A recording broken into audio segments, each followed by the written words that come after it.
In front of me is Samsung Galaxy Z Flip 6 and today I would like to show you how you can change sleep time to never. Begin by opening Play Store and downloading free app called Caffeine Keep Screen On. It has to be from this developer.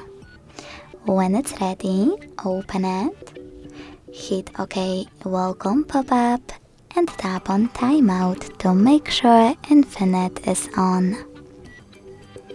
Then go into Tab menu to edit it.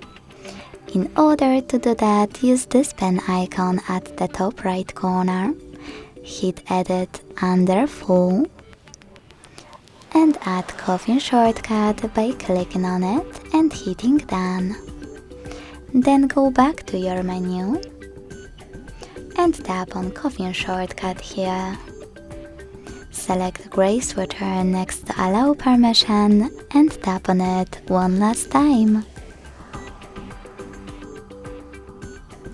Thanks so much for watching. If you enjoyed this video, leave a like, comment and subscribe. Bye!